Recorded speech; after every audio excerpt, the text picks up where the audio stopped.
Free audio post-production by alphonic.com.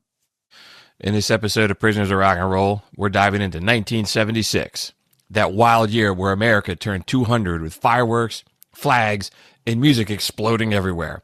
It is also the year when Ryan and I were born, and when the music world celebrated us joining the party by releasing Hotel California from the Eagles, Stevie Wonder's Songs in the Key of Life, Boston's debut album, David Bowie was the Thin White Duke, disco was taking over dance floors, while the Sex Pistols, Ramones, and the Clash were just getting started underground.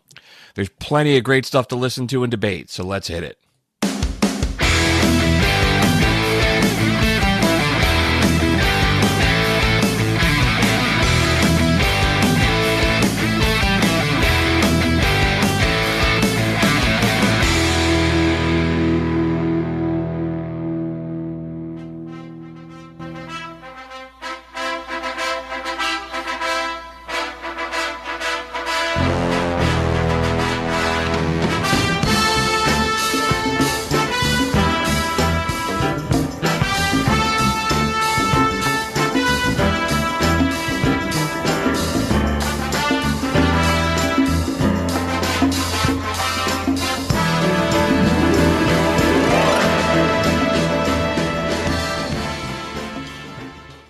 Greetings, citizens. Welcome to Prisoners of Rock and Roll, episode number 115. My name is Bruce Kramer. I'm behind the mic and at mission control. But if I'm hitting leadoff, the man I'm about to introduce to you now is our cleanup hitter. He's the heartbeat and soul of Prisoners of Rock and Roll, the king of the entire known universe, including South Philadelphia, which is buried under snow right now. He's the 8th, 9th, and 10th wonder of the world. He's vintage, established in 1976, the one and only Mr. Ryan friggin' McCusker. Are you rocking out there? What do you say? What do you know? Little Dr. John, man, let this play. Right place. Yeah. Could have been the wrong time. Dr. John was cool. Yeah, I've seen him in concert. Have you really? Absolutely, I have. Oh, it's awesome. He's great. That song reminds me of like the beginning of, well, not the beginning of it, but Days Confused movie. That song's all over the place. I have to go down the playlist I have of intro songs for you. Like, I have to go down in an order, so if I start skipping, I'll start playing shit multiple times. Hey, I'm all about it, man. Let's rock. I had something else teed up, and I'm like, no, I got to stick to the order in which I put them in here, because I'll F it up. Well, I'm ready, pal. Awesome, dude. How you been, man? It's been a couple weeks. Yeah, the snow is kicking our ass here in South Philly, man. I'm over it. God, it's been one cold winter down here in Philly, man. Snow sticks around forever because it's been so cold. It's rough. I think the glacier from Titanic's out in 17 and shook. Yeah, it's been rough, dude. We got like almost 2 feet of snow, over 2 feet of snow at my house, and yeah, it was rough. Yeah, we got it. Yeah, South Philly is plumbled right now, so I'm not going anywhere, so I'm fine with that. You can't go anywhere where you are. I'm fine with that, though. Yeah, we had to take a couple extra weeks off, man. I was traveling for work and was getting my butt kicked and some other stuff going on, but we're here talking about the music of 1976. We've done shows, we go year by year through the 90s, and I was like, well, dude, we're both turning 50 this year. Shit, by the time this comes out, I'm turning 50 like 2 days after the episode comes out. We're like, let's talk about music. It's 50 years old. 1996 sucked anyway, so.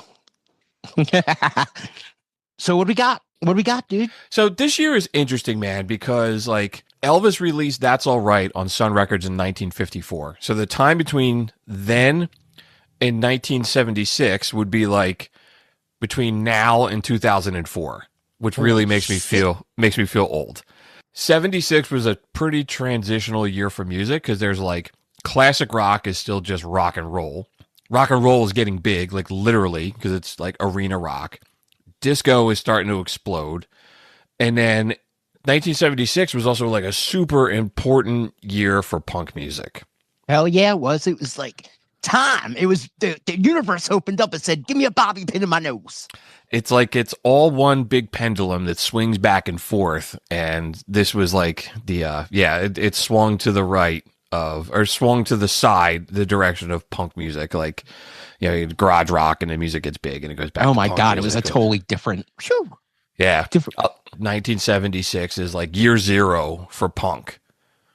Okay. Say like, I don't know, maybe we start talking about punk music. I mean, music is all just one big story, so it's not like punk music like started on its own, right? Everything is a continuation of other stuff. But Yeah, I mean, shit, we could fucking talk about the beginning of punk from the 60s. we did. We did a whole show. On the Yeah, history of punk MC5 music. and shit. We didn't go back that far. We could. Yeah. I think no, you know what? I think we did. I think we did touch on that stuff.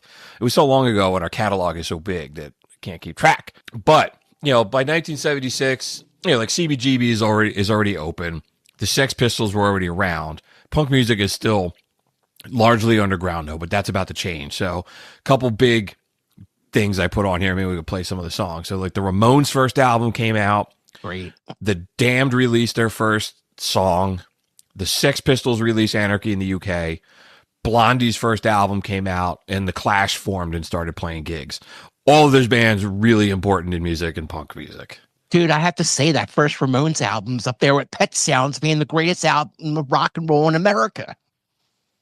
I mean, shit. It's the Ramones album, and then it's the fucking Pet Cemetery, Pet Sounds. Well, off of Beach Boys. I remember you had them really high on your list of. I think you had a number one on the list of the top 6 American rock and roll bands. Yeah, 4 nitwits that they didn't know what they were doing, making the greatest album of all time. Absolutely. I mean, shit, that album. Passion beats talent any day. I don't know what else to say about the Ramones. We haven't said it already, so I'm just going to play something.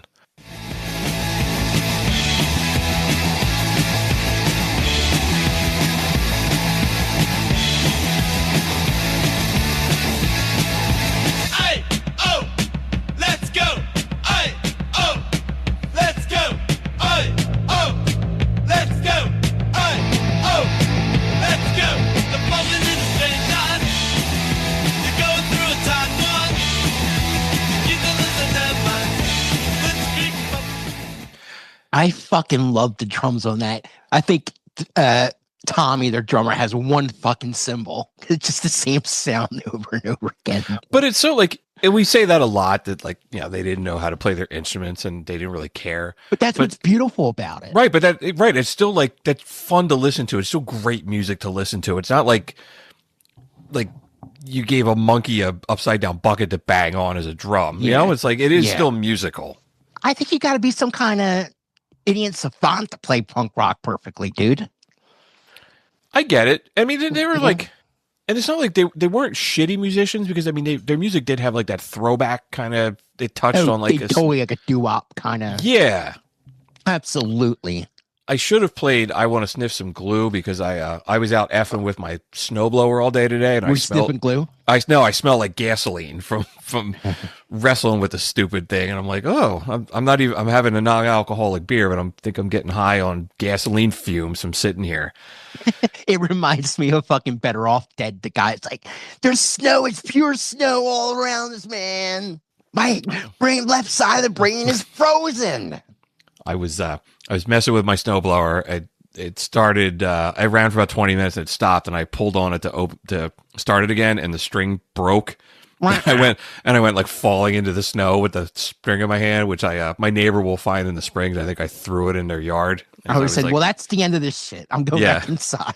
my next door neighbor was very nice and was like, let me borrow his snowblower. So I'll be stopping over his house tomorrow with a bottle of whiskey or something. But I didn't do my pavement, but I did my cute neighbor's pavement. Oh, that's smart. Right? Yeah, hell yeah. Yeah. I did my cute neighbors too. And it was my wife's though. So. No, my neighbor's cute, dude. Really? Oh yeah. She's awesome. Like Marianne. She looks like Marianne from Gilligan's Island. Oh, well, I hope she's listening to our podcast. No way. She's got a lot more class than that. I was like, she has any taste or sophistication. She'd be listening to us. That Ramones album is just freaking great music, man. I don't know what else to say. I sound like a fanboy, but we are. We're the ultimate fanboys, my brother. And there's nothing wrong with that. All these bands that I just talked about. I'll play the New Rose from the Damned because the Damned was like a British punk band. Yeah, New Rose is a fucking great song too. And this was like the first single, like the first British punk single released over in the United States. And I think Guns N' Roses covered that. Oh yeah, Spaghetti Incident. Oh yeah. Huh. I think this song's better than a lot of Sex Pistols songs. I don't know.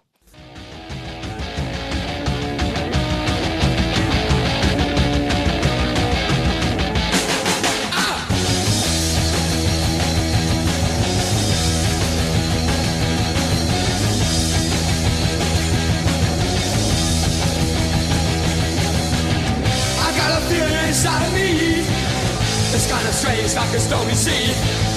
I don't know why. I guess these things have gotta be. I've got a new rose, I've got it good. Yes, I knew that I always would. I can't stop to mess around. Somebody else cover that? Stop the fuck around. Somebody else cover that? I know that song. I know GNR did it on the Spaghetti because I fucking love that record. And you know what? Not for nothing. That song has a lot more melody than any of the fucking Sex Pistols songs. I mean, they always say we're trying. Johnny Rotten used to write songs, make sure the songs didn't rhyme, you know? Well, even like that, is he really going out? Or is she really going out with him? Like that's like a doo-wop line too at the beginning when that song started. So cool how that stuff kind of spins out of that. I love the drums on that. It was great. Yeah, they're cool. They're kind of like, I don't think they're like, if you're a casual punk fan, they're not like an enormous thing you know. But we should probably round out and play something from the Sex Pistols too. How about EMI? It's an unlimited supply, and there is no reason why. I tell you it was all a frame. They only did it because of fame. Who? EMI.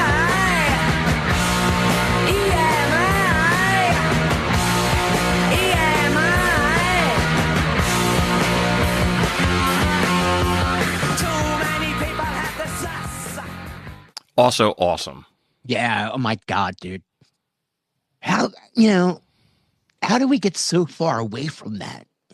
Yeah, I don't listen to a lot of like contemporary punk music. Oh, it doesn't sound like that. No, I don't. I agree. It's more like an emo kind of like wimpy emo kind of shit. a buddy of mine at work is really into like hardcore punk music. He played in a hardcore punk band for many years and toured and everything. And he's always recommended stuff to me. And some of it's good. Some of it was like not my bag. But I love hardcore music, dude. I just never got into it. I think I just was. I don't think you're angry like the rest of us are. No, he was asking me he's like, do you want to go to Bouncing Souls at the Stone Pony? And I was like, you're going to kill me for saying this. I've never seen the Bouncing Souls anywhere. I know they're a local band, and I never heard of them. Yeah, they're a punk band from Asbury. Park. Yeah, from Asbury Park. Oh, let's go. Yeah, they play Asbury Park all the time. I think I'm away the weekend. He was asking me in the summer, but okay. But I'll let you know if something opens up and I wind up going. Yeah. Hey man, I'm open. Let's go to some shows. He's a cool dude too, man. You would dig talking music with him. So every time I go into his office for a meeting or something, the conversation spins out and start talking about music. Anyway, why should you show up at your work? Hey everybody, I'm here. Everybody know who you are. I got a Prisoner Rock and Roll sticker on my coffee mug. I'm always walking around with it. And oh yes, I'm in it. Yes, I do have a podcast. If you're wondering. Yes, amazing that you should ask that. But ask me about my podcast. Shit. But it's like so interesting in 1976. You got all that stuff starting, and then you have like this.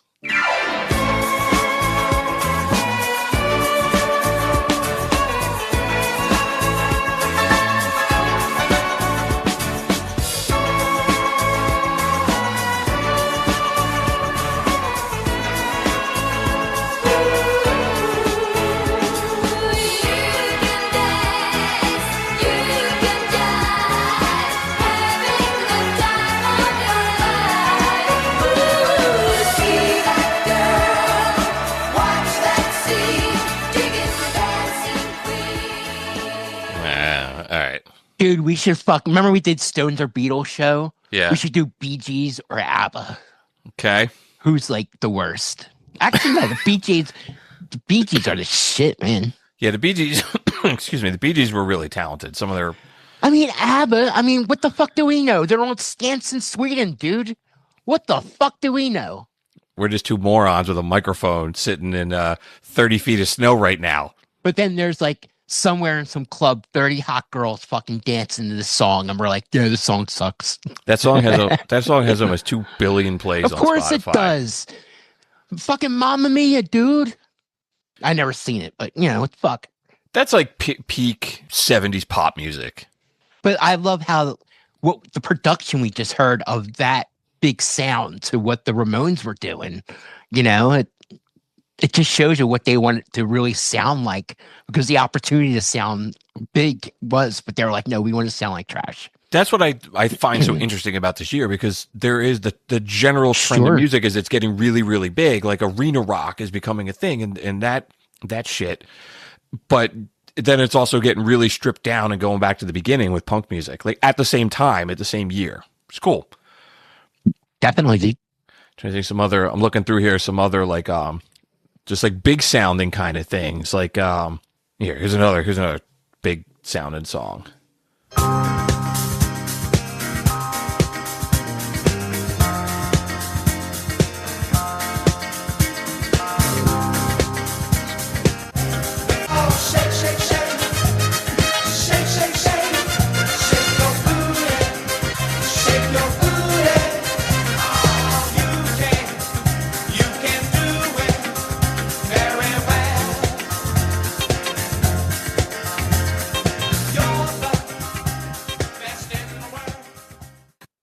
Casey and the Sunshine Band.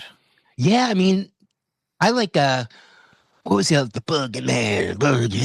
I'm your Boogeyman. That's a great song. I mean, they were the 76, man. You know, like that's what it sounded like. That fucking song. You know, like the 70s smell like, you know, I don't know, but it sounds like that. It's like songs you would hear when we would go to like a roller skating rink or a arcade or some shit. But that's like, how fucking big they are, you know?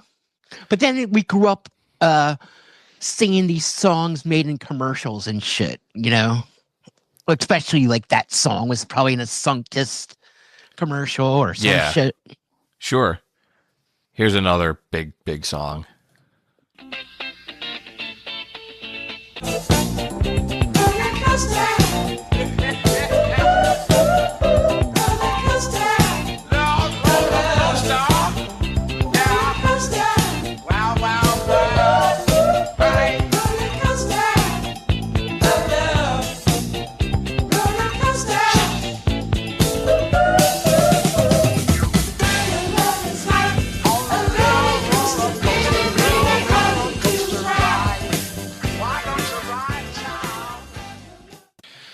Yes, so I never really liked it. Even when the Chili Peppers did, I really didn't like it. Yeah, who did that? Who was that? Casey? The Ohio Players. Okay. Yeah, that didn't do much for me either. I just like so many better songs than that. Oh, this is a better song than that. Going to the car wash, baby.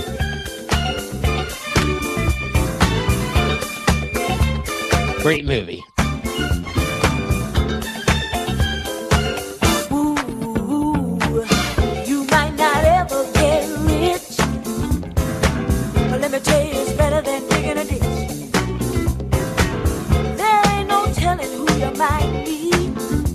A movie star, or maybe even a Indian chief at the car wash. Working at the car wash, yeah. I fucking love the car wash. That in the movie, Richard Pryor. You know, it's like an ultimate 70s song to me. Like that's what that's the kind of shit I think of when I hear 70s. Somebody mentioned 70s music. I want to get my car wash after I hear that. Hell yeah. I think I got some free time coming to me, Bruce. I think I'm going to go work at the car wash this summer. There you go. And everybody's car does need a wash. It's covered in salt and holy shit. You see South Philly. Everything is one big layer of snow and no cars are going anywhere. Where do people park? Like, what do you do? I made sure I had a good parking spot. That's what I did. I parked the car 2 days ahead of time to make sure I had a good space, so when the snow comes, I'm in good shape. All right. I mean, it's you have to think that way. You have to think that way when you live down here. I have more vehicles than I have spots in my driveway, so I parked my truck like at the bottom of my driveway, thinking like, well, I'm gonna have to shovel it out anyway. So if the plow's gonna come by and bury me, at least I don't have to dig out two things. I love living in this city when it comes to this shit too, because I don't. Do you really? Yeah, because I don't have much besides the bar to shovel. You see my house. It's like little blocks of, Yeah. Oh, when it snows like this, I'm always like, man, I mean, the don't know how car's you- not going anywhere. Yeah. I'm going to walk down Broad Street in the middle of the street and no one's going to fucking be on it. It was cool. Like last night, it was snowing pretty good, and I went out to shovel, and I just sat down on my front step. It was like because you couldn't hear traffic. Because in New Jersey, they told everybody like get off the road. Stay home. Yeah, you weren't allowed on the road, so it was like no traffic, nothing. It was like just silent. You just heard the wind and the snow falling. It was cool. I gotta remember being in high school and bringing the drum set outside in the snowstorm and playing it. What it sound like in the snow? That's cool. I'll never forget that. It just sound like a big pillow on top of everything. Yeah, that's cool. Especially like the bass drum. Hmm. Yeah, it was cool. Neat. Yeah. Let me see if I got any other that kind of music. I don't think I do. Any of that other big sound. There's no P-Funk in 76, bro. I don't There's no George Clinton in 70. There's no... Parliament was around, so they toured in 76. Yeah. The Mothership, I bet. The Mothership tour. The Clones of Dr. Funkenstein That's... Well, come on. What kind of fucking name is that? by They should Parliament just sell came out in billions of 76. albums from that name. We got to play something from it, man. Please do. What's the song with the I'm going to most? start a riot if you don't. Let's play Dr. Funkenstein. It's not. Yeah. They say the bigger the headache, the bigger the pill, baby. Call me the big pill. Dr. Funkenstein, the disco fiend with the monster sound. The cool ghoul with the bum transplant. Hip bone connected to my thigh bone connected to my leg bone connected to my ankle bone. I get so hung up on bones. Dr. Funkenstein here. Preoccupied and dedicated to the preservation of the motion of hips. That's awesome. Why can't we have anything cool like that anymore, man? Shit, why can't that be the Super Bowl halftime show? They don't make brothers like that anymore. Oh my God.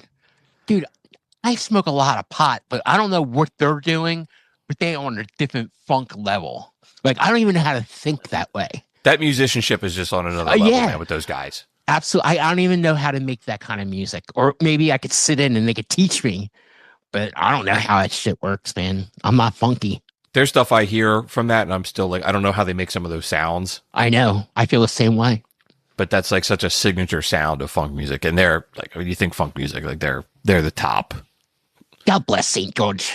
And that's another band, like the I've talented. seen them too. I've seen them also. Did you? Yes, I did. The talented people in that band, man, they're just like really talented musicians. Like They're the Bootsy original Wu-Tang. You ever see one of their, like, probably not, like, live footage of their shows? Yeah. They got 40 motherfuckers on the stage. One's wearing a diaper. You know, like... But that's a great point too, because like when you've got like CBGB's open 76, but then their shows, they had the big spaceship that they're coming out of. God, Like for that was 76, man, like huge stage productions. I have that on DVD, that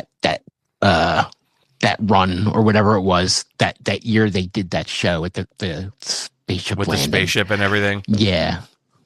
I mean, shit, man. If you know nothing about hip hop, you got to start listening to Parliament Funkadelic first, and then go listen to The Chronic, and then go listen to Snoop Dogg, and tell me, what's up. It's all one big story, right? It's all related. Just that sound, like, come on, ride, baby. Yeah. That fucking keyboard part, man. That's been another show that's been on our topic list for like forever, is doing like a show on funk music. I think Jackie from Seattle wrote us in like 2 years ago asking about it. God, where do we start with that? I have no idea. I don't know a whole lot about funk music either, so I would enjoy doing that to kind of learn more. I don't like the professor doesn't like. I know some of the songs, but I've never gone like nerding out on the stuff. Like where did it come from? And I'm all a that. fan of it. I never thought of nerding out on it. I just think it's out of my reach and how my brain works. I had to be. I'm in not a kidding either. Like, No, I totally get it. funk is like, shit, Fishbone. Let's start there. If you get past that, then maybe you can get the Funkadelic. I don't know. It's like it's complicated music. It It's is. like, Hell yeah, it is. It's very complicated. but you're right. But without that stuff, you don't have the Chronic and Snoop and so much Yeah. of those So much of that so 90s, influential the 90s 90s. hip hop music. Yeah. Speaking of like big and complicated, 1976, Rush came out with 2112, which another thing we did a whole show on. And we decided they don't suck. Yeah, we did a show called Does Rush Suck? And we zeroed in on this album, and it was an album I had never listened to, ever. Not like we did, and I loved it. I enjoyed it. I dug it. I dig it. It must have been way cooler in 76. For the futuristic of it, you know, we look back at it now, it's like, wow, this is really sci-fi, you know? Got to be blowing your mind, though. Like at that. I guess if I was around playing drums then, I would have really liked Pert. Not that I don't, I just never, you know, was in my radar to how to play. I just, I don't know, man. Like Rush is a band I just never like casually got into. You know, the shit's on the radio. That was kind of like all I listened to. I didn't care to go listen to more. You know, and I'm not. I think, you know, Rush is for thinking people that like to think. You know, because that's what you kind of do through all their down, down, down, down, down, down, down, down, or I do at least. You know, it's everyday Kid Rock listener, dude. Listen to Rush. Get it? I do. No, I totally get it. Or like even like the fucking Ramones dude's not going to listen to the Rush, and the Rush guy's not going to listen to the Ramones. Yeah, but we're also two guys that like we listen to almost everything. Yeah, and I just I don't know, man. I said I don't dislike them. I just never pulled over and spent a lot of time listening to them. But I also think they're really interesting dudes, and I keep meaning to read like Geddy Lee's book, and you know, I'm glad to hear that they were reunited. He's an interesting dude. I think he's written a couple books, and I think he wrote a book about the bass guitar, and I think he wrote his autobiography, and you know, it would just be interesting to hear about. Neil just walked around like he was Buddha and Christ Almighty. His like he wouldn't talk to fans. I really don't like that shit. You know, he wouldn't do meet and greets. Really? Like, yeah, like I'm too smart. Yeah, whatever. Yeah. We don't have that problem. We always meet and greet our friends. I am ready for a meet and greet. I sign boobs. I sign kids. I sign kids' foreheads. Shit. Play me some Rush.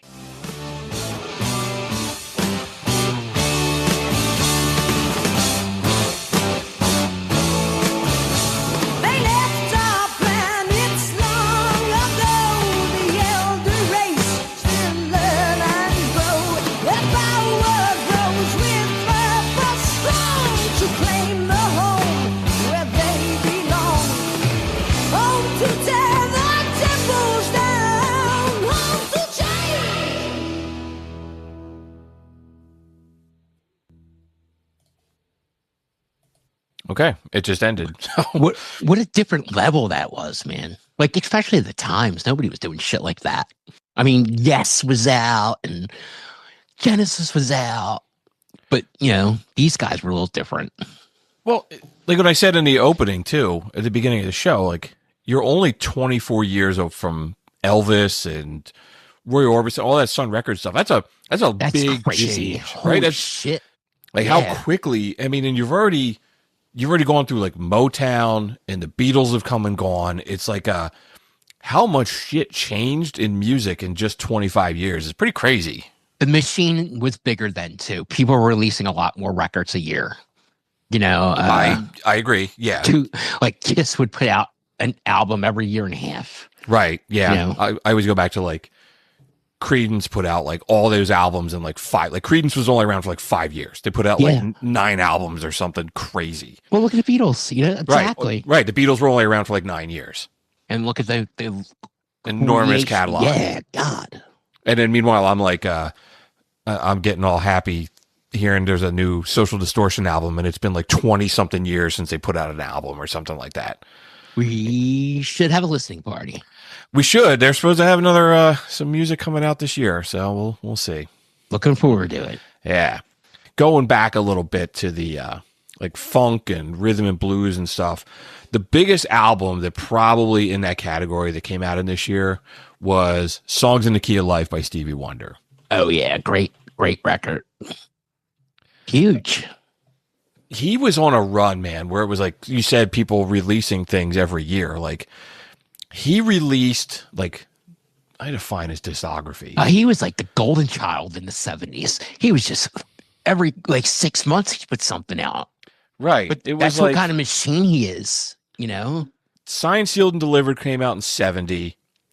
Where I'm Coming From, 71. Music on My Mind, 72. Talking Book, 72. Inversion, 73. Fulfilling This First Finale, 1974. Songs in the Key of Life, 1976. Like, just bang, bang, bang, bang, bang. He is one of the, there's only one of Stevie, man. Well, and I think it was Paul Simon won the Grammy that year in 1976 for Still Crazy All These Years. And if I remember, he gave his speech and was like, because the Grammys were in February, and he's like, I just want to thank Stevie Wonder for not putting out an album last year so I could get this Grammy. Because I think Stevie was winning every friggin' year. Oh, yeah. Oh, yeah. But yeah, dude, you'd be hard pressed to find somebody like more on top of his game than like early 70s Stevie Wonder. He was just cranking out these enormous friggin' records. No, that's something I never thought of. How many people are dodging each other's albums? It's like, all right, he's putting this out, so we're going to wait 6 months until that, then we'll put it out so it doesn't compete with this record. I wonder if that's a thing. I'm sure it is. That's big marketing shit. Yeah. You know, is part of the big machine, right? Yeah, you always have some artists that are like, I like, it's not a competition, man. It's not, but the awards are still nice to have. But come on, like just in time for Christmas, the fucking Beatles anthology's out. You know, like sure. Yeah, the business side of it, like, it makes total sense to me. And yeah, what can I play off of Songs in the Key of Life? Something good, something different. I don't know this album very well. Isn't She Lovely? Sergio? Yeah, there you go. Isn't She Lovely? Here. Yes, definitely.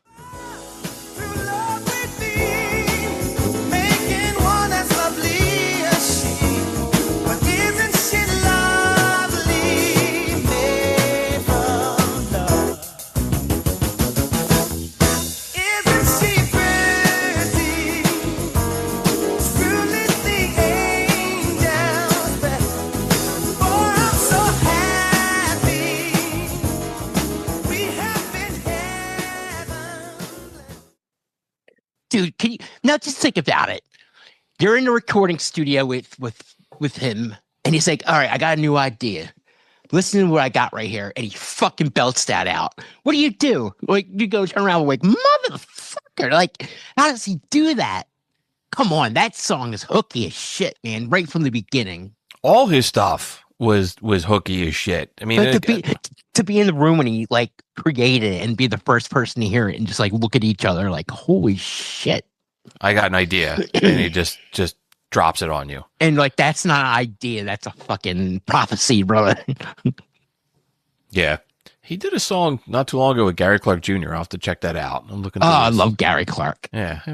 It's called Where Is Our Love Song? Came out in 2020. I don't know this, but we're getting off topic, but it's my show. Yes. Not the kind of hope that leaves others behind, but the kind of hope that lifts up all humankind. Where are all hope words? Our desperately needed words of hope.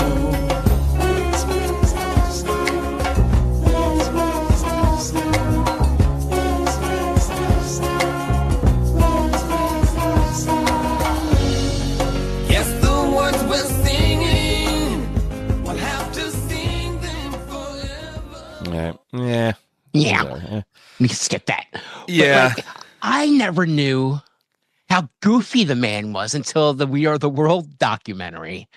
I never knew he was like, oh, I'll be there. And he's like 3 days late. And, and he's like, maybe we should do it in Swahili. And they're like humoring him, Oh, yes. Like, and, right. Ray Charles was like, I'm not singing no Hooba Jew, Hebe Haba Hooba or whatever it was. Like, Ray Charles got all mad about it. Yeah. And Waylon just got up and left. Yeah, and Waylon Jennings just got up and said F it and walked out the door.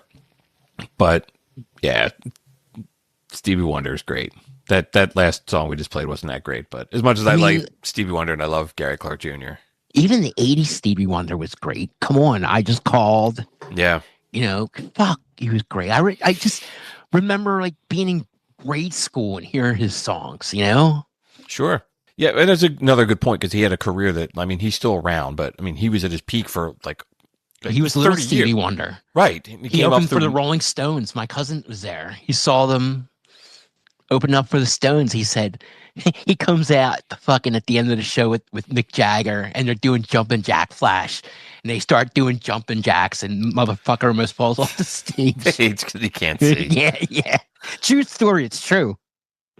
There was some like award show they brought him out, and everybody like walked off the stage and Yes. kind of left him sitting at the Yeah. piano. Yeah. Like, what the hell? Who's in charge of this guy? Right. Like, come on, man. He's He's a rocker- fucking he's- legend. right. He's music royalty. Like, come on, dude. I would have got out of the crowd and helped him out. Right. Stevie is great. Maybe that kind of like slick sounding music. This song came out in 1976. You'll never find, as long as you live, someone who loves you tender like I do. You'll never find, no matter where you search, someone who can. Who is that? Lou Rawls. Oh, okay. Yeah.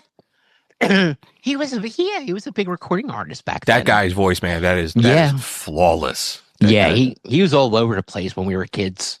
And that's a song, every time you hear it, you have to sing like, you'll never find. You had to do with a really deep the hook right there. Don't know too much about him, I don't either. I know that one song.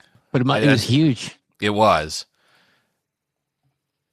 I just noticing like all these grooves in the 70s, how much Latin music it has in there, man. Yeah, you know what, man? When I was doing my notes, I saw that somewhere. That came. Like there's just like a lot of like, I don't know, like I'm a percussionist. I should know. Like a lot of percussion things are being played. You know. Think it lasted very long in music, but it was like influential for like a minute. Well, I think maybe it was 76. easy to dance to. Yeah, You know, it gave it more of a dance. yeah, I could see that, and dance clubs and disco and everything was big. Holy shit, yeah. in '76. Oh yeah. Um, McCuskers was a disco in the 70s. 70s. In the 76, we were a disco. Really? McCuskers? Really? Yeah. My dad had the fucking big shoes and the white outfit. You're so gullible. I was like, you're fucking with me, right? I was like, I could see your dad. Like John Travolta. Right. Yeah, that's what I was thinking. The floor would be lighting up. Your dad would be walking around. Oh, you missed that whole era. Yeah, I never showed you the pictures of that era. I was like, shit, man. You know, I didn't know that when your dad was around. I would have busted his stones about it. I could sell ice to an Eskimo, my friend. The big, he would have had the big collar on the suit, all buttoned. Shit. So he had the white man's overbite when he danced. Did he? Oh yeah. We see some other songs. Maybe the first half we'll try to close the loop on this stuff, and then the second half we can talk about some of the rock and roll that came out. Disco stuff, going back to that, like Turn the Beat Around was big in '76. Turn the beat around. Love to hear percussion. Turn it upside down. Love to hear percussion. Love to hear it. Blow horns is just sound pretty. Your violins keep moving to the nitty gritty. But when you hear the scratch of the guitar scratching, then you know that rhythm carries on. Yeah, dude, that's definitely Latin percussion. I feel like women make the best disco songs, man. Like their voices. I think women make better disco singers. I don't know. Yeah, I'm trying to. I'm just thinking in my head. I don't listen to a lot of disco. You know, I know something else we did a show on. Does disco suck? And it doesn't. Yeah, I'm just saying. Maybe because of the glamour of disco, or you know, the whole glitter and shit, it goes better with a female singer. Yeah. there's something with like the production of that stuff. It's like too. This is my issue with yacht rock too. It's almost like it's too shiny for me. It's glamorous. Yeah. It's very cocaine. Yeah, like I mean, very like makes you feel like a rock star for a second. You know. Yeah, I get that. I mean, you're sitting here looking at me. I'm anything but glamorous, so maybe this is not my bag. But that's why I'm not in the disco. I mean, all those dudes got dressed up to go out on a Saturday night. Come on. Yeah, You know? not my. It was not my bag. Yeah. I did have a couple years. I went out. I was in with Philly you a lot. Yeah, I was with you, pal. but it was more like we'd be going to like Finnegan's Wake in Philadelphia and seeing the same 5 bands every Friday night. But No, but remember when we worked at a record store, we'd go to that, see Latin music every fucking Tuesday night or some shit. yeah. That was fun. Oh, yeah. Yeah, well, that was the thing, man. Growing up in the 90s, it was like you knew every bar that had dollar beers. You knew every place that had live music every night of the week, and you would go out for both. You get cheap drinks and, shit. Now I'm like, if I'm not in bed by 9 o'clock at night, I'm a cartoon the next day. But, What the fuck is going on, dude? Yeah, I'm going to bed earlier and earlier, man. Hey, man, that's what happens. Almost 50. I'm not rocking in the free world anymore. Fuck. Yep. It's okay, man. I thought I was going to be more upset about turning 50 than I am. I don't really care. I'm extinguished now, my friend. Yeah, I'm Everybody tells me I look great for 50. That's what I have that to look forward to.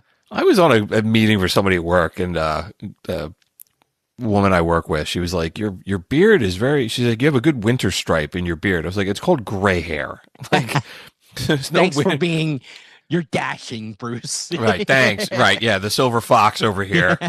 My Civil War beard, it's long enough now I can actually tie it in a ponytail.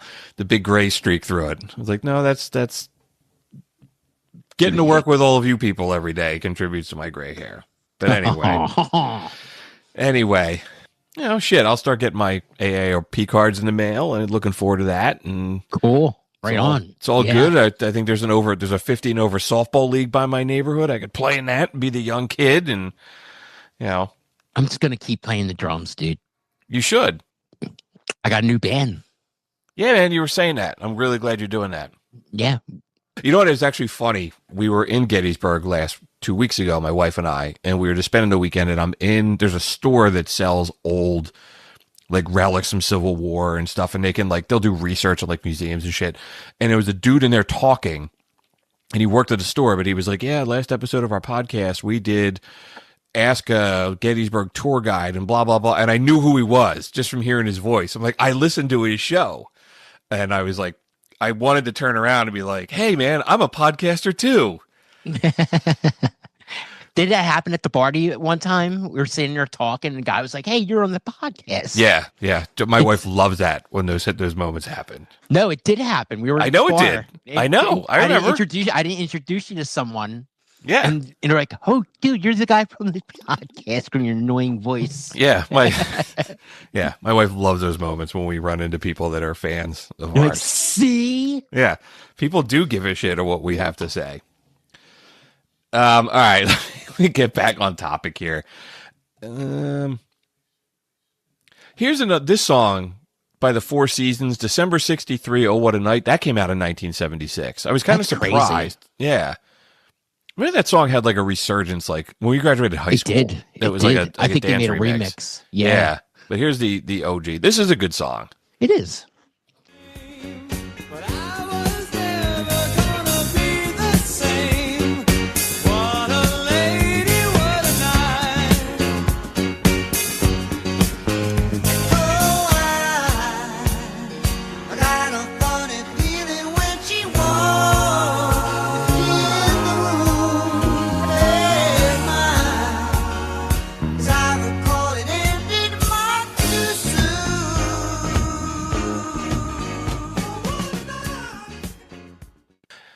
I mean, shit, man. You walk in South Philly during the summer, every block party is blasting that song, and all the grandmoms are dancing and shit.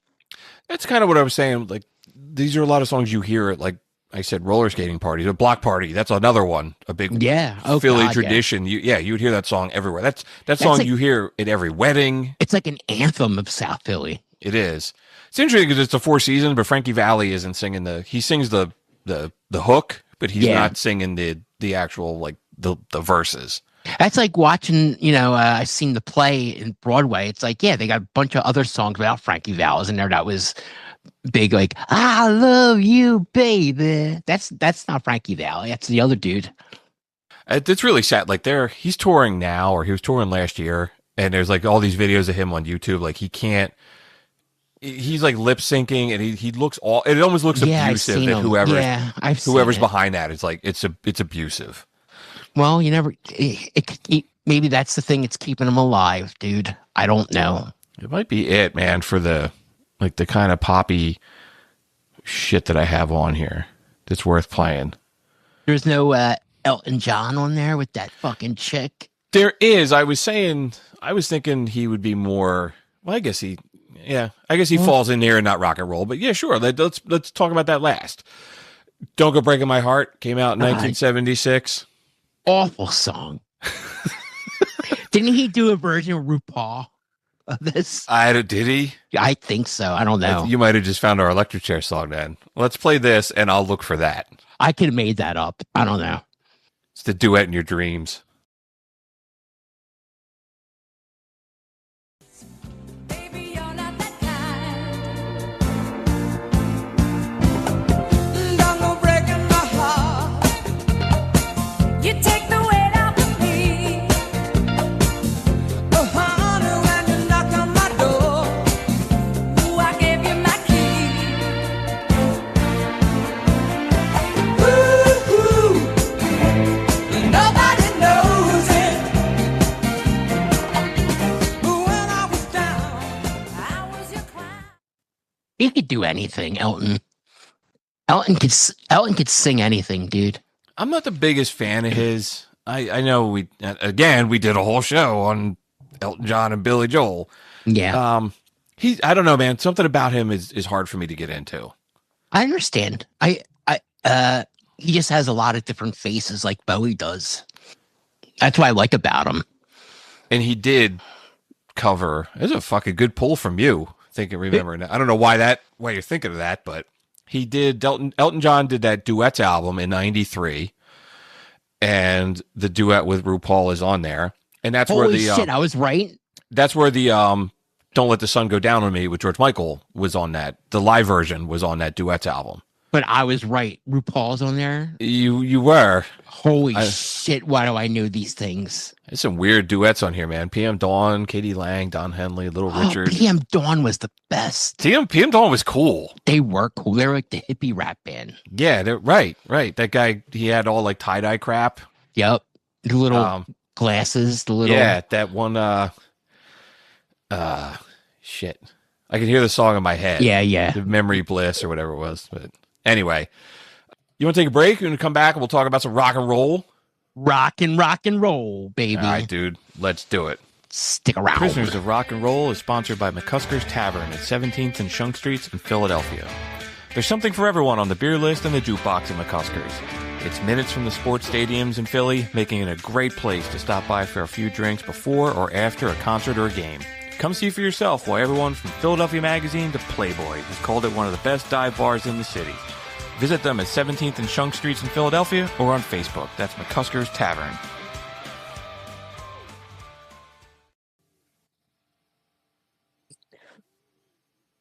I was a willow last night in a dream.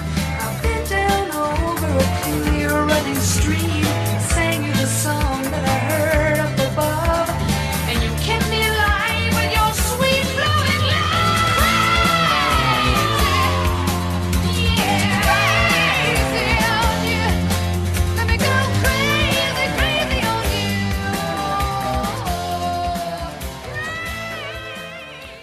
We're back from the commercial break. Thanks so much for sticking with us. I don't think I said this at the top of the show, but Prisoners of Rock and Roll is sponsored by McCusker's Tavern and Bullfoot Sox, and we are still proud members of the Pantheon Podcast Network. Can't forget the guys that keep our lights running around here.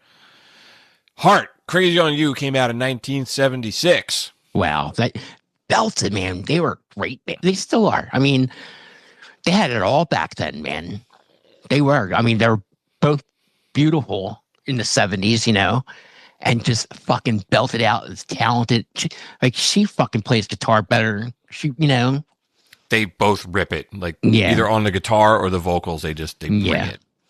With Nancy Wilson's guitar player. Mm-hmm. Yeah, I think so. She's up there with the big boys, man. She rips. You know, that's Nancy Wilson in Fast Times at Ridgemont High. When he pulls up next to the girl in the car and he's got the fucking outfit on, like he's the pirate guy. She's in the car. Really? That's her. Okay. Yep.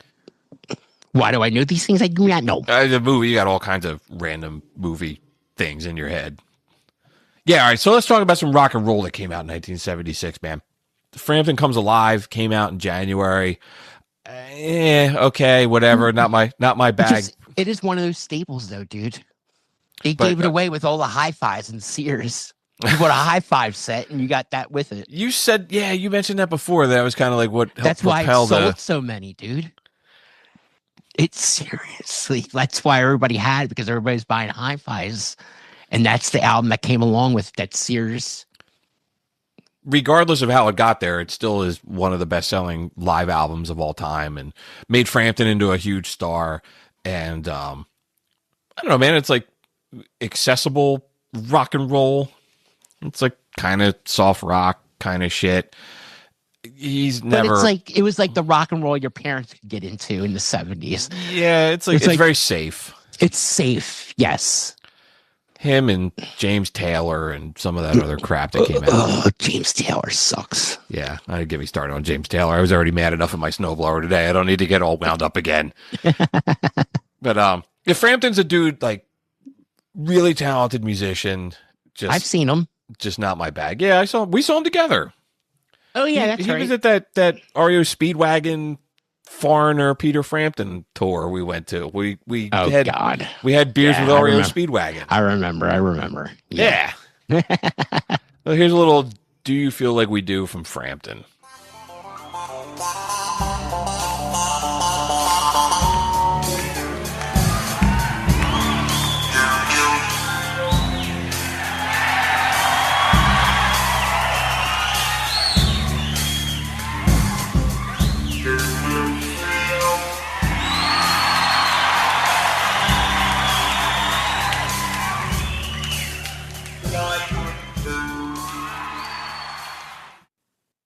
Everyone's cheering, watching him talk into the microphone with that talk box, and I'm like, shoot me. Nah, you're a Simpsons fan, but there was like when Frampton was on The Simpsons and Jug, or whatever, the kid with the hat was like, he's talking with his guitar, man. Yeah, I never got into that album. Why would you? Yeah, it's true. I didn't buy hi-fi from Sears in the 70s, so I didn't get a copy of it. It is kind of, there's a bunch of good songs on it, but it's played out, and who the fuck wants to listen to it anyway? I'm going to look up how many copies did that sell. It sold about 20 million copies. All right, I expected it to be higher. It says but globally. You got to think the times. You got to think of the times, though, too. Yeah. U.S. it sold 8 million. Yeah, I expected it to be a little higher, but you're right. It is very dated sounding too. It hasn't really held up. Oh no, no. One song though that came out that I think does hold up today is "Night Moves" by Bob Seger. That album came out in 1976. I friggin' love that song so much. Yeah. He made some quality music, timeless. Yeah, you're right. That's a song like I hear now, and I was like, it could have been released later than 1976. It still holds up to me. Yep. I tend to just I like Mellencamp, I like Springsteen, I like Bob Seger, I like that kind of like heartland rock and roll stuff. Yeah, Seger. I've seen him. He was great. It was one hit after the other. We didn't go to his final tour, and the tickets were too expensive. It was like $100 to be up on the lawn, really? and I wish I would have went.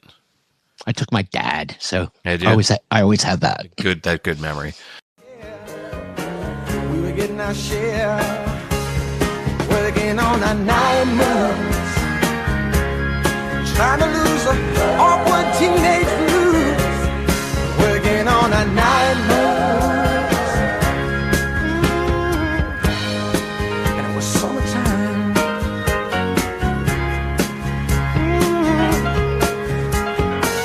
Sweet summertime. It's a perfect song, man. I love when it comes all the way down and he's just singing by himself. Singing a song about 1962. Ain't it funny how the night moves and autumn's closing in? Great. I think why it was timeless, because like as I playing on Spotify, there's like a little video plays in the corner, and it's him. I think when his greatest hits came out in like 93, 94, he made a video for that song. Yeah, Matt LeBrock was in it. Yeah. And I thought it was like a song contemporary. Like I thought he wrote it in 93. In 90s, but it was, I didn't know that. It was a reissue. And it was a song. Yeah, it was on his greatest hits album. Oh. And so he made the video for that to promote that. And because the manager of the Sam Goody I worked in 1993 looked exactly like Bob Seger, so he used to put all the posters and shit up all over the place to break his stones. But that's fucking great. But yeah, dude, that song, it sounds like I thought it came out in 93 when I first heard it. Really, yeah, I did too. Old. When you just said, I actually thought the same thing, pal. Good stuff. Yeah, do love Bob Seger. You do a show sometime on like Heartland rock and roll too. Like I'd be all about that, dude. There's a lot. There's a lot out there. I saw Mellencamp's touring this summer. I was like, yeah, he's too political now. Bullshit. I don't want to fucking. You never know what you're going to get with him anymore. You show up and he does like 30 minutes of talking and gets up and walks out. He did that. Somebody was telling him to shut up and just play music, and he got up and walked off the stage and was like, "Ask that guy for your money back." You write songs, dude. You're a singer. You're a song and dance man. What's wrong with you? There's certain musicians you always know you're going to get a little bit of that with their music, and like you can't go to like a Rage Against the Machine show and be like, "Oh my god, they were talking about politics." Well, of course they were. But if like somebody was to dance to Springsteen, he'd make a joke out of it. Yeah, well, except Springsteen's current tour is very. He sounds like it's very like protesting the current administration. Oh, yeah, he's calling it the No Kings tour. I'm not going. Yeah, I'm not going. Did you hear that song he put out? Yeah, it was. I don't like it. It's okay. Like musically, I don't. It was like the vocals were layered up a little bit too much for me. But me and my mailman talked about it for a while. He was impressed how my mailman's like this 6-year-old Jamaican guy, and he loves Bruce Springsteen. And he was impressed. It was put out in 1 week. It was written, and we talked about that. Yeah, I said he turned it around in like a weekend. He just banged it out. Yeah, it impressed the hell out of my mailman. I was like, that's how he does it, man. I mean, he writes fucking 3 songs a day, and he's got a studio in his house. Yeah, he's shown some videos of him like chilling out in there before. But yeah, I saw Mellencamp on his last tour. I enjoyed it. I wish I would have saw him about 10 years ago. Yeah, that's probably about how long ago it was that I saw him too. But he's more like a singer-songwriter dude now, and his voice is real. Like he's been chain smoking for like 40 years, and he sounds like it. He had one of the greatest drummers in rock and roll with him all those years. Did he? Oh yeah, dude. That dude's the bald-headed guy, Kenny. God, I don't know his last name, but he's a fucking monster. He plays with everybody. Kenny Aronoff, powerhouse drummer for John Mellencamp. It's so many others, man. So many others. He's like the guy to get. Like if you're a session dude, you need a guy. He's the guy to get. Was session drummer for Fogerty, McCartney, Sting, Bon Jovi. Played on almost all those Mellencamp hits. Jack and Diane, Little Pink Houses, Hurt So Good, Crumbling Down. That's cool. There's a great story how he came up with that groove. Velvet or not, let it go. They weren't letting him play drums because he was a new guy, and he was pissed off about it. He stuck around at the sessions, and they didn't know what the fuck they were doing about that. And they're like, all right, send this kid in there. And he's like, what are you going to do? What are you going to do? What are you going to do? And he said the first thing he thought of was Phil Collins, In the Air Tonight. And he was like, all right, that's my direction. And if you hear what he does, it's like, nothing like that before. Okay. I'll have to go back and check it out. I've heard that song 8,000 times. Like he's like walking up to the drum set. He's like, what the fuck am I going to do? What am I going to do? What am I going to do? And he's just thought of what Phil Collins did in the Air Tonight. Cool. Yeah, so that's cool. If you hear it, it's different. Yeah. Like that. Okay. Mm-hmm. some other rock and roll stuff that came out. Boston's first album came out. Monster 50 album. years. I think they're not in the Rock and Roll Hall of Fame. Which is a shame. I bet the fucking albums they produced in their career are. Because those guys were just a bunch of producers that put a fucking record together in their spare time. They kind of made a fake band and gave it to the record company. They've never even been nominated for the Rock and Roll Hall of Fame, which is like, I don't know, man. Like, really? Are they considered a joke? I don't know. Like, but this is like one of the biggest selling debut albums of all time. I'm pretty sure I think I'm good with that fucking facts that they were a bunch of engineers and shit. And they made an album on the downtime. And that's what it was, Boston. Like, I don't know. Yeah, well, let's play a little More Than a Feeling, and I'll by the time we come back, I'll have that info.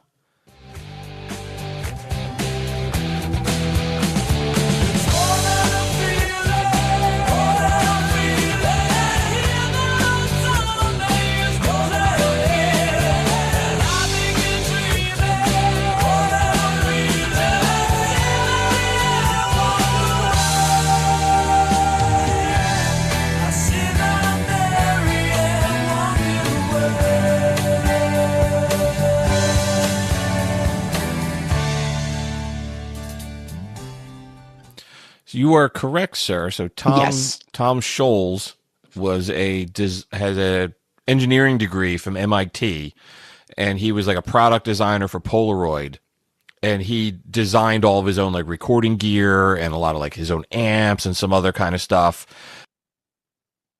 And there was some other, yeah. So he was an engineer and had a big part of their production. Yeah, but they had the tunes. You know, what's the other? I don't think it's on the same record. It has that guitar. I don't know. I don't know their catalog. Their other big hit. Peace of Mind, Amanda was a hit. Anywho. Anyway. Yeah, man, I was like, if like Foreigner is getting in and some of those other bands, there, I don't know, like you're kind of like, why weren't they ever put in? I don't know. But, yeah, whatever. They go into Prisoners of Rock and Roll Hall of Fame. Right. Which is it's coming to an alleyway near you. Next to the museum. Next to the McCusker's Tavern Disco exhibit. What else came out that year? Oh, Bowie was around. I mentioned that Bowie was still the Thin White Duke. What was like the song he was doing? Like Golden Years was big in '76. That's a fucking weird song. Dude, it's it's a great tune, but there's something about the way it's put together. It's like the way he sings. Yeah. Play it. Golden years, don't let me hear you say life's taking you nowhere. Look at that sky, life's begun. Nights are warm and the days are young. There's my baby lost, that's all. Once I'm begging you save a little soul. Very Frank Zappa, man. Yeah. Like I'm hearing it. What's all going on in the background and stuff. That's my favorite era of Bowie. I like the Thin White Duke era of Bowie the most. What was he out there fucking putting his hand up and everybody thought he was doing the Nazi salute? Yeah. Yeah, he was like nose waving to people, assholes. He was living in Germany for those couple years. And he looked like shit. He was that's when the drug addiction was real. Real bad. God. Oh my God. How did he survive?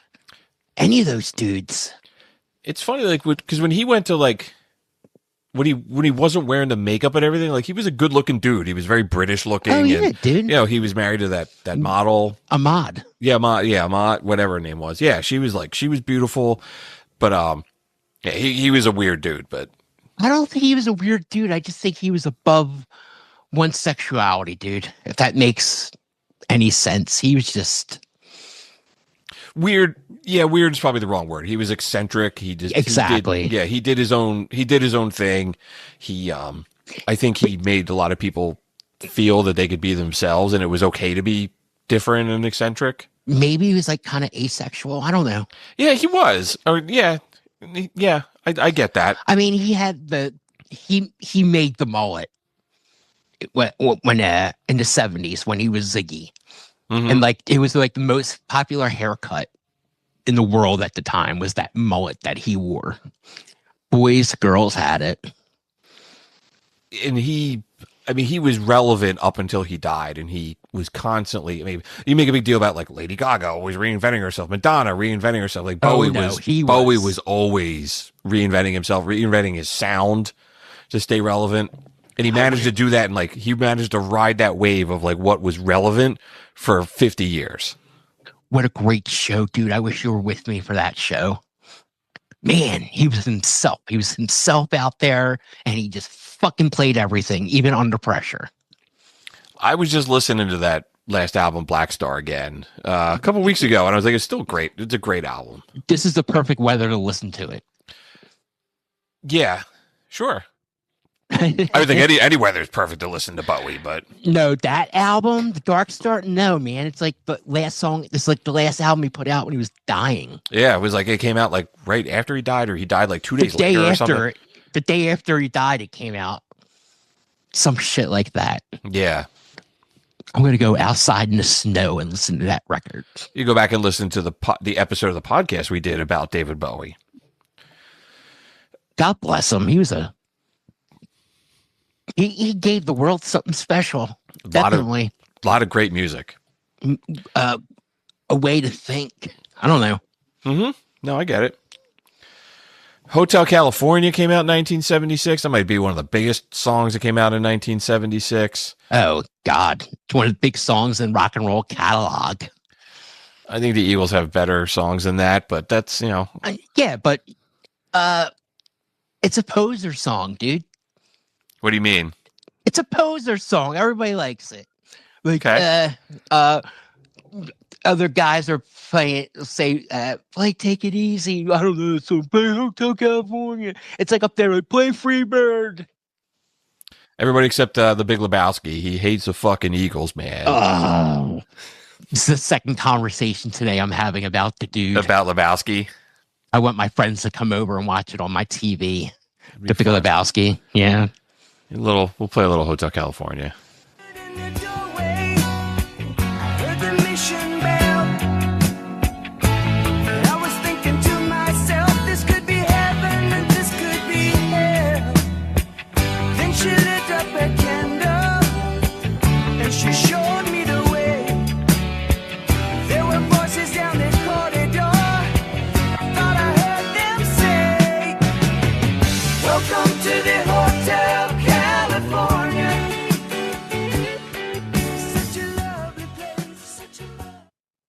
It's a great song. It's a great story. It's what songwriting's all about. That song, so 1976 is also the first year that the RIAA introduces platinum records. Right. So that was their greatest hits album. Oh, yeah. Was the first platinum album Yes. ever. Yes. And that song was like, that thing was still on the goddamn charts when we were working at the music store 20 years later. Yeah. God, that's one, I mean, they're one of the biggest American rock and roll bands ever. Like it or not. Don Henley's a big douchebag, but he's one of the biggest jerks in rock and roll in music. Yeah. You want to hear like off this topic, but sure. Yeah. Hotel California. First time I ever even heard about Hotel California. I'm in the parking lot of the Spectrum waiting for Gene Simmons. Pulls up in his fucking bus, and the whole side of it was the Hotel California album cover. So, like, all of a sudden, we all start having this conversation, and I had no idea. And the guy's like, look, that's the devil. It's up there and there and shit like that. And then here comes fucking Gene Simmons off the bus. Okay. I don't know. All right. That's a cool story when I met Gene Simmons. His bus was... Yeah, sure. I was 13. I was 13 years old. Yeah, it's cool as hell. Yeah. It's an okay song. The Eagles have better songs. I think Take It Easy is a better song from the Eagles. Oh, God. Take It Easy.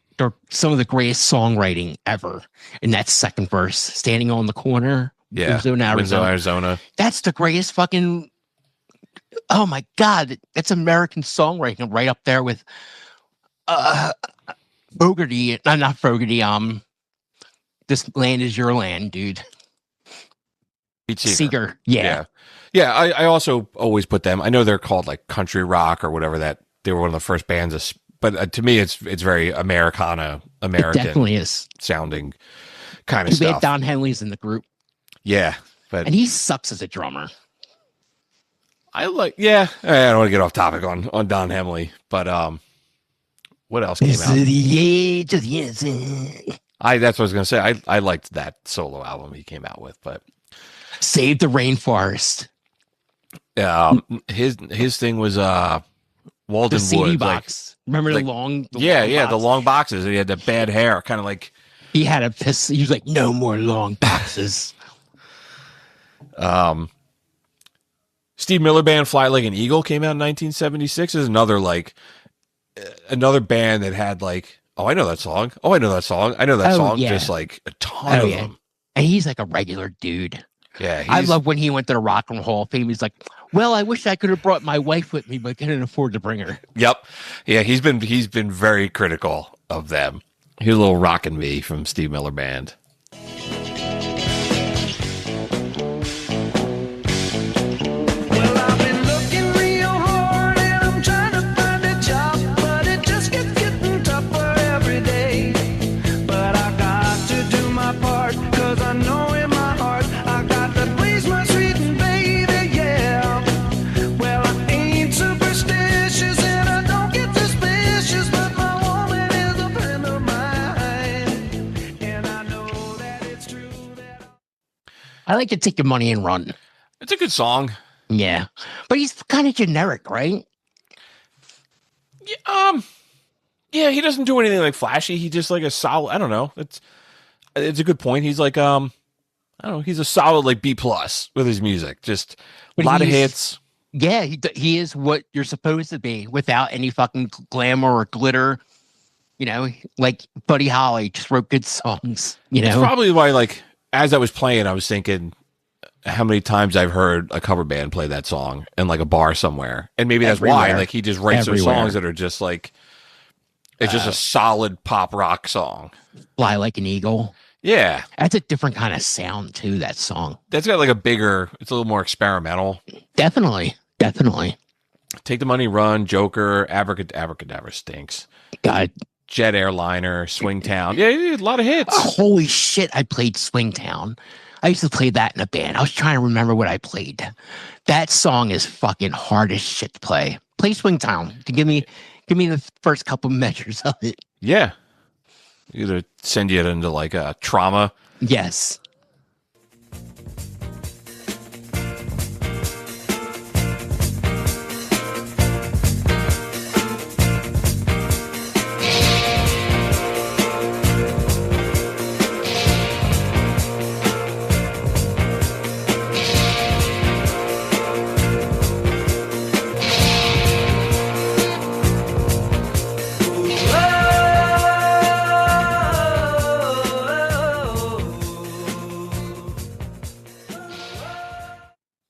And that band I played with was so talented, man. Like, they were so fucking good. I was like shit bricks when I had to do something like that because I was so scared I was going to fuck it up. I was trying to pay attention to the drums, and that was playing. It's nuts. I mean, maybe to a really good drummer, it's not that hard. Well, you said that, not me. Thin Lizzy came out in 1976. I know you're a big Thin Lizzy fan. Hell yeah. Jailbreak came out in 1976. Great song, dude. I'll play that. Please do. high to low, looking right to left. If you see us coming, I think it's best you move away. Do you hear what I say from under my breath? Tonight is gonna be a jailbreak somewhere in the town. Tonight is gonna be a jailbreak, so won't you be around? That guitar has got some Oh, they were fucking badass. There's tasty licks in that guitar. There's a great live album that they made at the Tower Theater in Upper Darby. It's out. It's fucking great. Aerosmith Rocks came out in 1976. That's my favorite Aerosmith album. That era of Aerosmith, man. It was badass. Another band that reinvented themselves like 5 times. But this like real dirty sounded early Aerosmith is friggin' awesome. Fucking Steven Tyler wanted to buy the plane to go get his own drugs. So he wanted to come back. And it was the fucking plane that the Skinner died in. You ever hear that story? No. He fucking wanted to buy his own plane so he could do his own run to get his cocaine in Colombia back and forth, whatever. And he said, hey, I got this plane. His buddy went looking. He's like, get the fuck out of here. This thing's going to crash, whatever. Leonard Skinner bought it. Yep. Wow. Here's a little Back in the Saddle. This song kicks ass.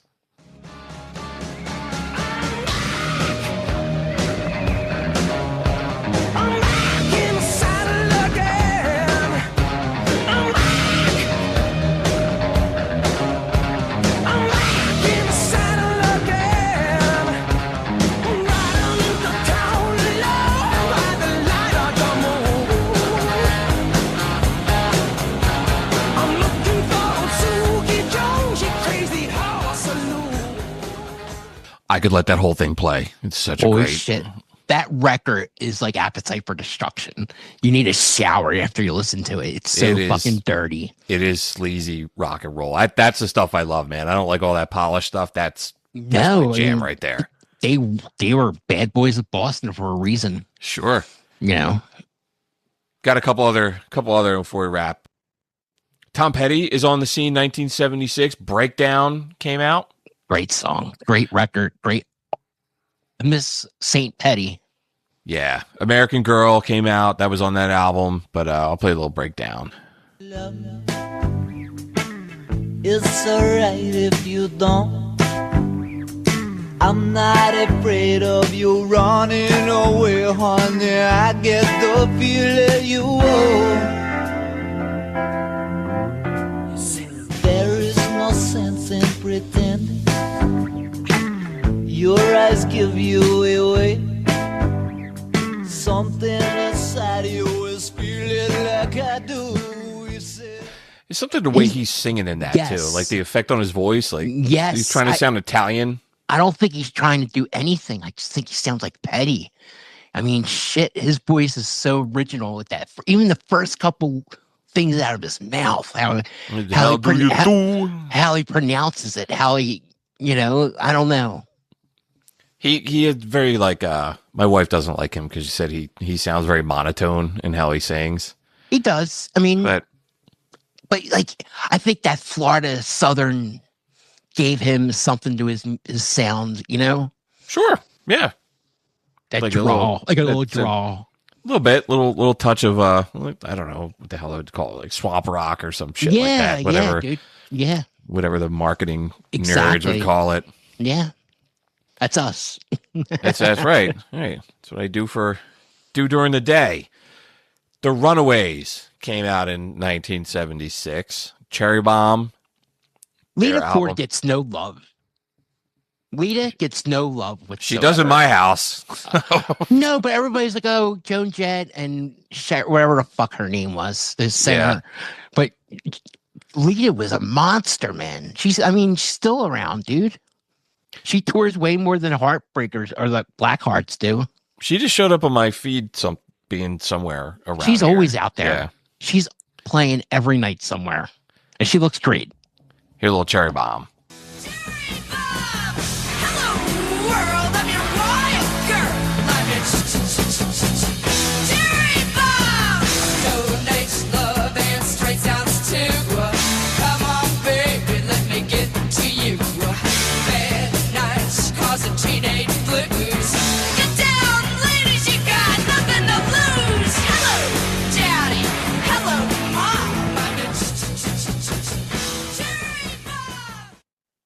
Their manager producer was a weird dude.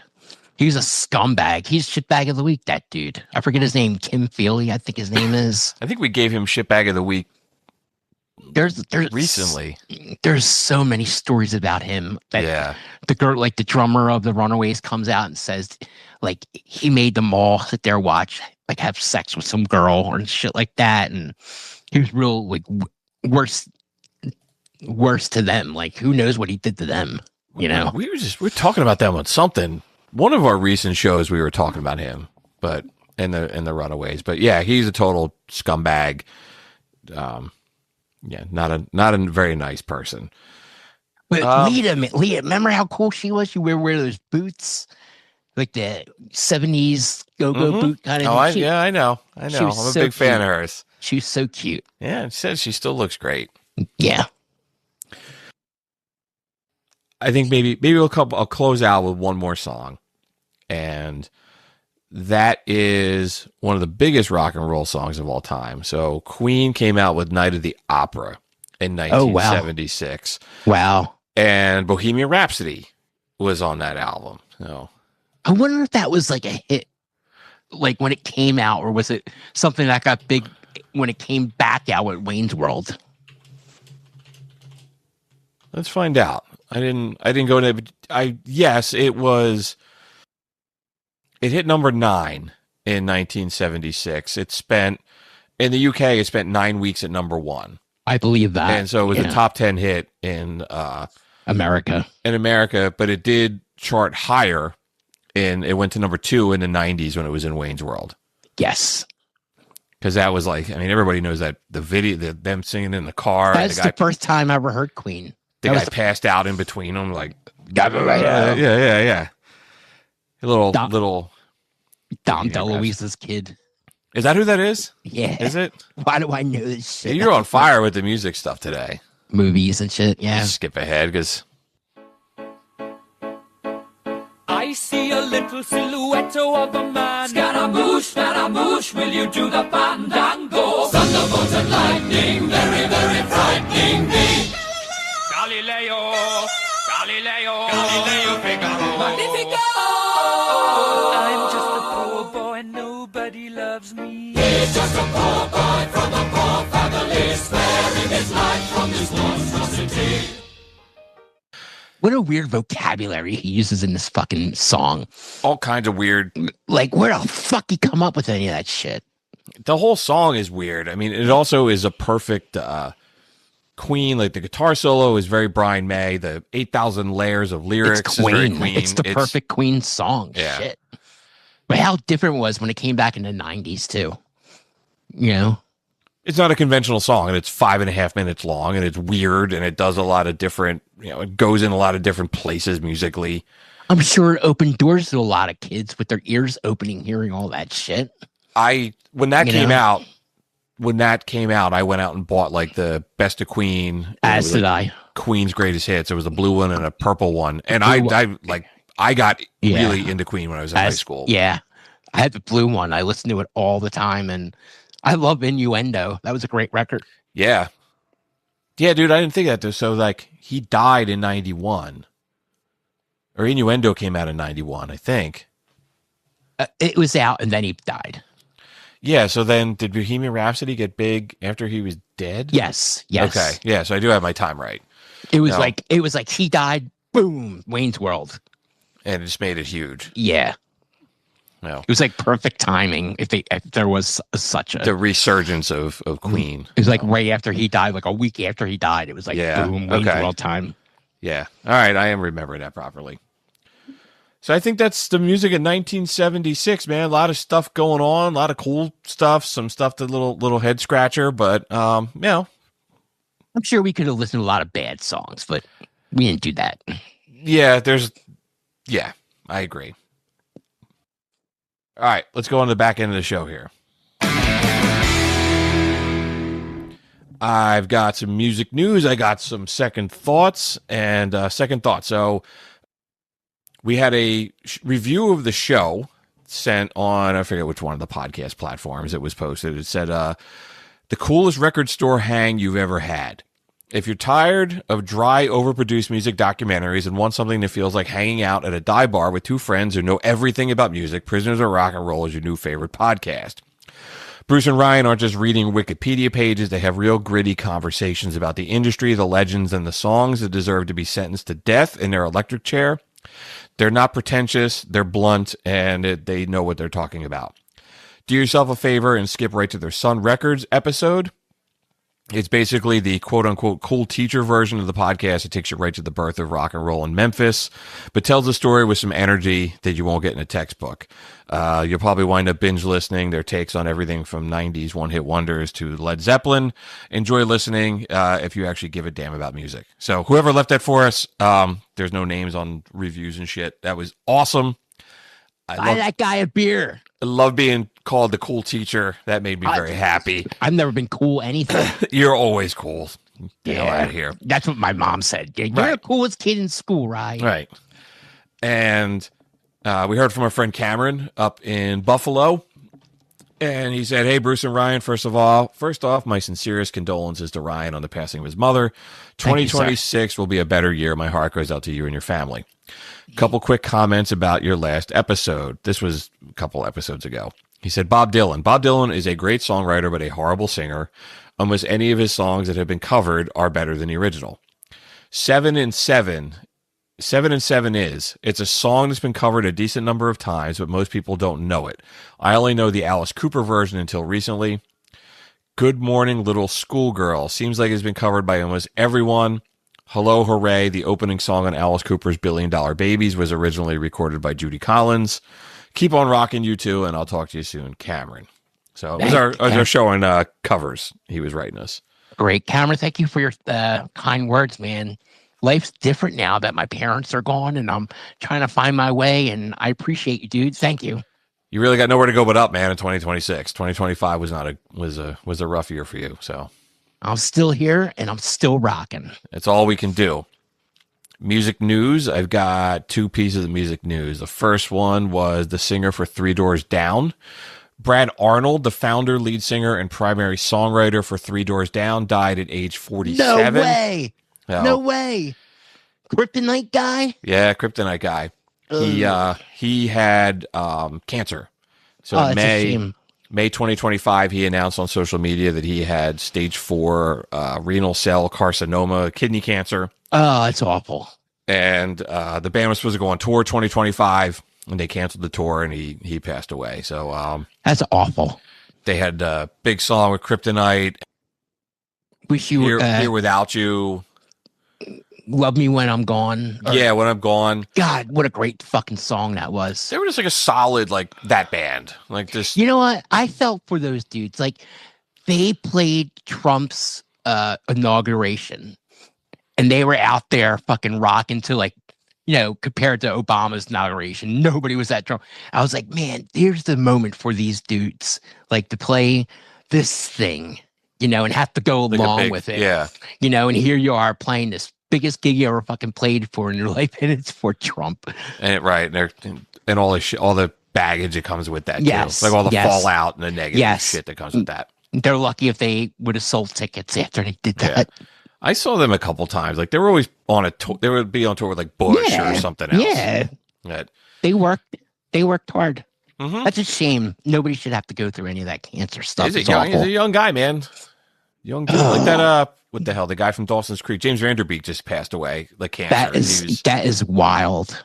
Sad. It's really sad.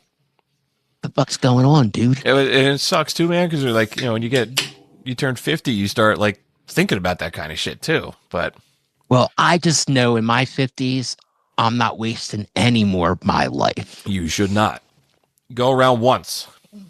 You don't want to be reincarnated and be doing the show with me again. again. No, this is the high life of my life. No, well then you definitely got to get out more. And another story that I have was, you sent this to me. So the drama with Live continues, the band. So the drama between the current and the former members of the band Live. Guitarist Chad Taylor posted something on social media saying he was the former guitar player for former Live guitarist Chad Taylor posted something on social media saying that he is director of the Action Front Unlimited, which is the company that owns the Live name and the trademark. And he said the company is revoking Ed Kowalczyk's right to use the name and was issuing a cease and desist letter. The guys in Live have all been suing each other for years. We did a whole show about that.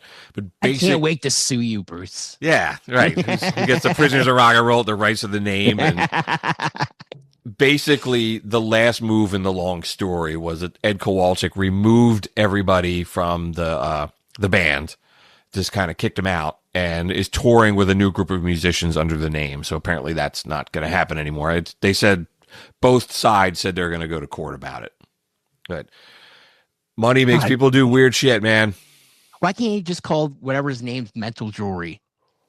Just peer at the end. There you go. He was for a while. Like, he was touring as Ed Kowalczyk from Live, and then they sued him, and then they, like, it was like back and forth and back and forth and back and forth. I remember I had to keep like a score sheet to keep track of all that stuff when we talked about it. They're fucked up. They're the most fucked up band I ever heard of. They got a lot of dysfunction going on. I mean, shit, we talked about for 2 hours about how dysfunctional they were and all the lawsuits and stuff. So Christ, it's crazy. The electric chair where we kill a song for being terrible, and thought it would be appropriate if we played a song that came out in 1976. As we were closing up, you said there's a lot of bad music we could play, and one song we didn't play is Love Will Keep Us Together by Captain and Tennille that came out in 1976. Wow.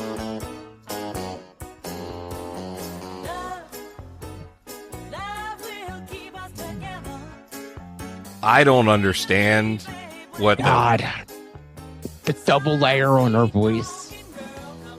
The captain's real name was Daryl Dragon. I'm like, you should have kept that, man. Like, hi, I'm Daryl Dragon. That sounds like a badass, like 80s action hero. Were they in a fucking costume shop and he found that hat and said, "Hey, I'm gonna be, why I'm gonna was be the captain and you're gonna be Tennille. That's gonna be our gig." Oh, what a. Why was he called? Oh, I don't want to fucking research this. Yeah, dude, don't put any effort into that. Because I'll think about it. He called himself captain because he wore a captain's hat while performing. Well, no shit. Was it like the skipper's hat from Gilligan's Island? At least? I guess. I don't know. I don't know. This came up on something else. What was it, Duets? Our show on Duets just came up. We're like, how terrible this is. So many reasons. Right? And you're like, people bought this. This actually, was a hit. It was a huge hit. This album came out in 1975, so maybe it was a single in 1976. I don't know. It's awful. And you're right, it was a hit. It's terrible. It's absolutely terrible. All right, it's growing on me. Wait a minute. It's growing on me.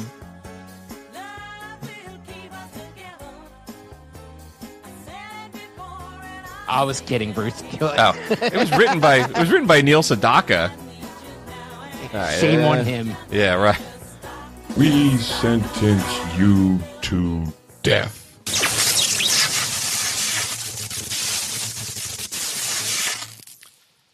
No bueno. No. It was a good pick. Yes. So that is a wrap on episode 115. If you enjoyed this trip back to 1976 and want to hear the full versions of the songs that shaped the music industry from the year Ryan and I were born, you can click on the show notes for a link to our Spotify playlist. We make one for every episode so you can listen to the music and support the artist.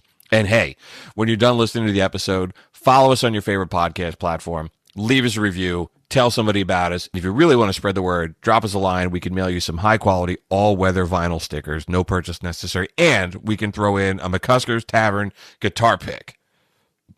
And as always, you can also go down to the show notes, and you can find links to our social media, our website, that's prisonersofrockandroll.com. You can always drop us an email at show@prisonersofrockandroll.com, and you can also find a map to the legendary McCusker's Tavern in the show notes. I am so glad we got together and did this. We had to take a couple extra weeks off, so I'm glad we're back in the saddle. Back in the saddle, yeah. Like what I did there? Tying it back. Let me tell you, you may be shoveling outside, and the shovel breaks, but you gotta keep on rocking. Peace out. I'm just a prisoner!